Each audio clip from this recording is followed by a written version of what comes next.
Hey everybody, and welcome to Cooking Adventures with Katie. We are back for an indeterminate amount of time because we're having fun and doing things.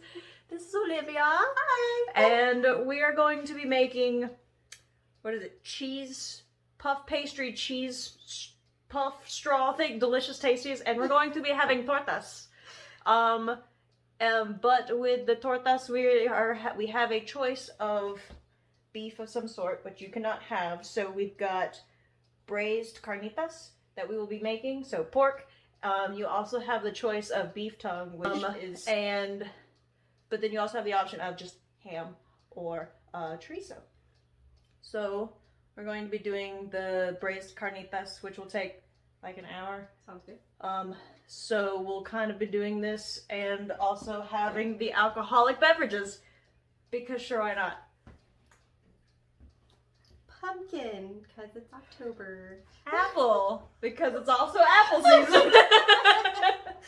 yes, let us get started. Clingy, clingy. Okay, so what we need to do is we need to take our processor and we will plug in a moment because cords, and if I can get this, 2 1/3 cup of flour, and we need, what was it, 2.5 ounces of butter, and we're going to pulsate those, and that's going to be our pastry. Yes, that's how that goes. So, and also hefty pinches of salt.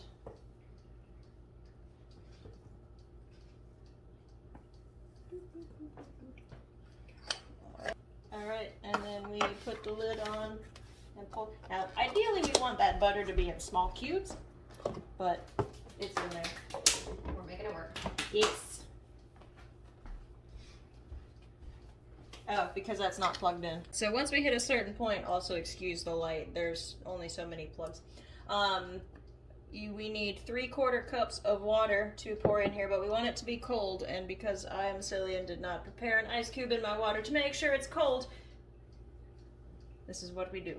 So we want to pour this 3/4 cups of water into here and then pulsate about 10 to 15 seconds until a rough dough forms, and then we're going to put it into a cube and then wrap it in saran wrap and then put it in the refrigerator for an hour, because puff pastry and everything needs to be cold. But this is a rough dough. We then form it into, I probably should have floured this surface. That would have been something smart to do. Do you want some flour, ma'am? Yes, please. I put it. Yep, var good, var good.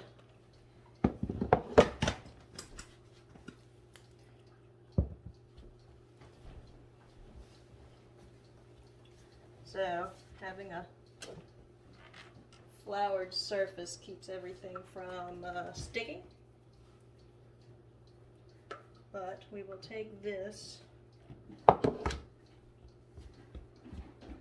light and fluffy, and safe to touch. So go ahead and you want to get that as smooth and into a square-ish as possible. Okay, so next we want to take, for the tortas, we are going to take 3 pounds of trimmed boneless pork shoulder that we are going to cut into about 1.5 inch cubes. Get the meat knife. That's not a meat knife. It's not a meat knife. It is now. And in pieces about like that.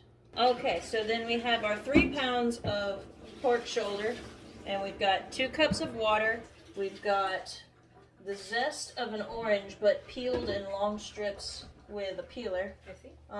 We needed like cloves of garlic because they need to come out, but you know, minced garlic, and garlic is delicious, and always with the garlic, yes, 100%. So we're going to leave that in there. And then also we need 2 bay leaves, which we'll have to fish out. Thank you. Because they are broken up and not whole, but that is okay. So we're going to put all of this into our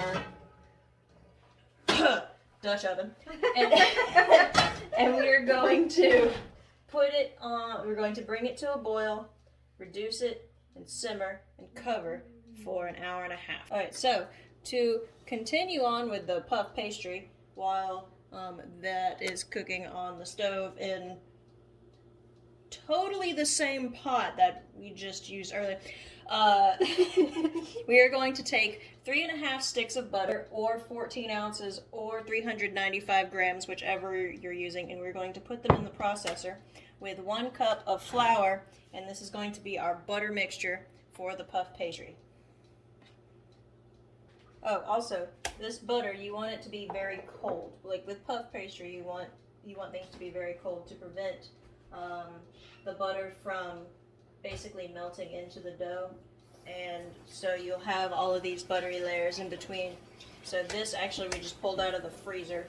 You want to freeze your butter for a minimum of 2 minutes, but because this butter is the tub kind and it has a tendency to be softer, we froze it for like a little bit over an hour.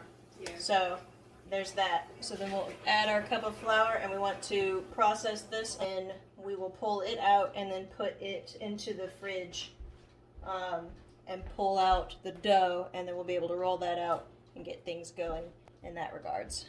Okay, straight into smooth like butter, because that's what it needs to end up being.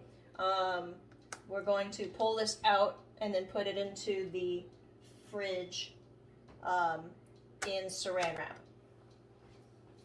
Okay, so for this, it needs to go into the fridge in a 6-inch square shape. So because this is going to be our buttery layer in between all of the other ones. Record. So now we take the dough from earlier. We want to have a floured surface, and we want to roll this into about a 13 by 9 piece of dough. Just roll. Just roll it. You want it to be as rectangular as you can get it. And you want it to be about 13 by 9.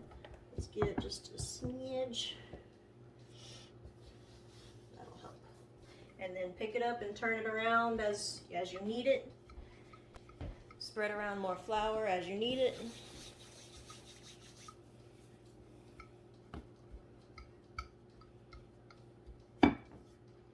You tell me when, because I don't know. Should I turn it? Mm-hmm. Whichever, Turn what, it how, this way? so you want to, so pick it up, if folding it in half and then picking it up makes it easier. Okay. Alright, we'll spread out some of this a little bit more. Okay, now then unfold it again. Gotcha. And then continue rolling it out.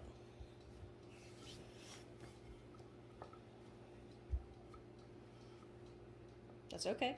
So you can take a little pinch of flour if you need it, put a little bit on top. Yep.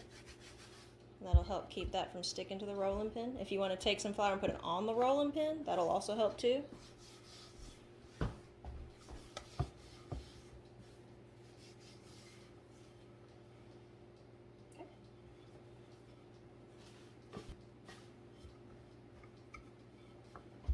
This doesn't look like a rectangle to me. Just saying. It's okay. You'll get there. There. And we will set this right here. Yep. It's probably a little bit bigger than 6 inches. So then we will take the pastry and we will fold it over the butter. This is here, we want to seal off these 3 sides as best we can. Okay, and then we will take it and fold it letter style here and here. And what this creates is pastry, butter, pastry, pastry, butter, pastry. Ah, Okay, gotcha. so flour.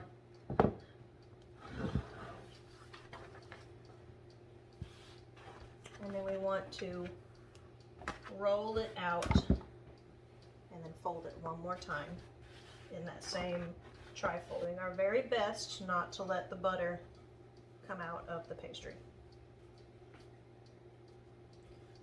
And it's also a part of the reason why we want everything to stay as cool as we can, so that way we don't have melty butter coming out.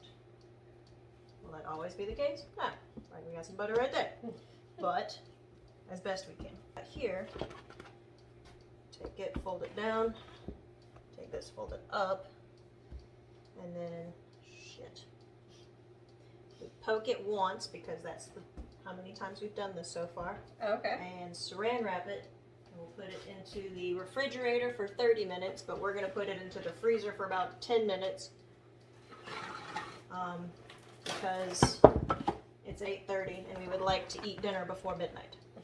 The same thing that I just did with this guy, in that it is being rolled out and then folded letter style. Turn it, roll it out, and fold it letter style again. So we'll do it Damn, that's a lot of puff pastry. this way. Okay, roll it out. Roll it out, and you just go up and down. You don't have to turn it any direction. Huh? Isn't that like a lot at once? It's 2.5 pounds is what it'll end up being. It'll keep, won't it? Like you can freeze it. Yeah, I had puff pastry frozen in there for the longest time until I finally. Is that good? Yep. Okay. So let's do, if you roll it one good time going back and try and make it a little bit more level. Var good, var good. Okay, now fold it letter style. Okay. Like that. Okay. All right. And So then turn it. yep, and then repeat.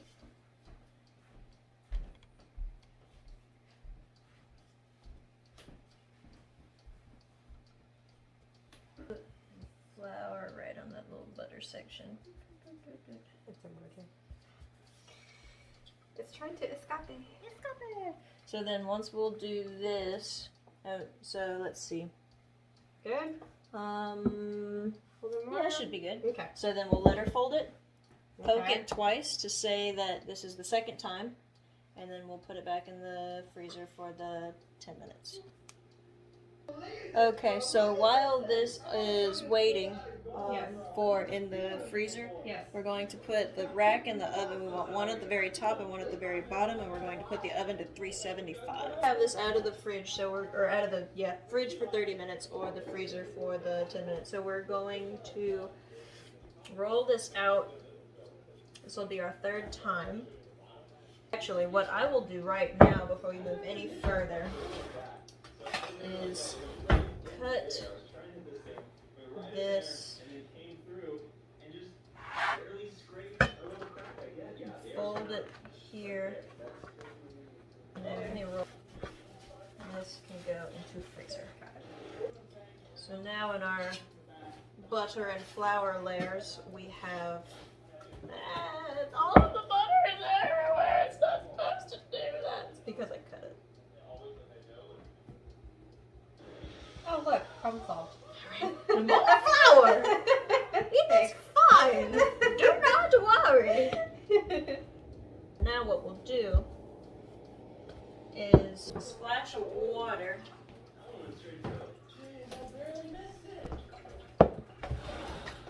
And brush it over the bottom third, 2/3 of this. Oh, look at it getting all pasty.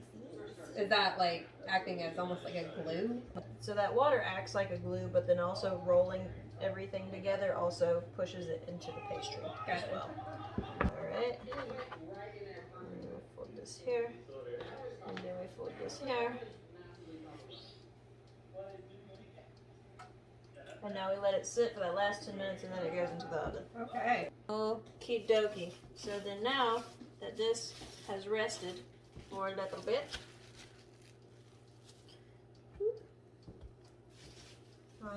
we want flour, and then we roll out. So then now, what we do, we take the pastry cutter, and we cut them into strips That's about ½ inch-ish. So I'd say probably a 1/4 inch to a ½ inch. And then we'll cut them in half. Okay. That is what we do. Alright, so while I'm doing this, if you would, we want to uncover, there's a mitt down in that drawer. Uncover, remove the garlic, we won't worry about that. Remove the zest and the bay leaves that are in there. So we will leave it uncovered, increased to medium, and we will stir occasionally until all the water is evaporated. And that's what we'll be with that. Alright, so with these, once these are cut lengthwise, we're going to cut them in half. And we're going to take each strip, twist it a couple of times, and then we are going to put it on the sheet. And hopefully they don't become untwisted. So twist between, like, I don't know, 3 times is what it says. So, like that. Okay, so once these go into the oven after they've been twisted, you want one at the top and one at the bottom rack. And then you want to do that for 15 minutes. And then when you, after the 15 minutes, you pull them out and then you flip the pans around and then you put the one that was on the top on the bottom, one that was on the bottom on the top, and you do another 10 to 15 minutes. Once all of the liquid is bowled out, then you want to cut it down to medium-low and then cook it until everything gets a nice golden color.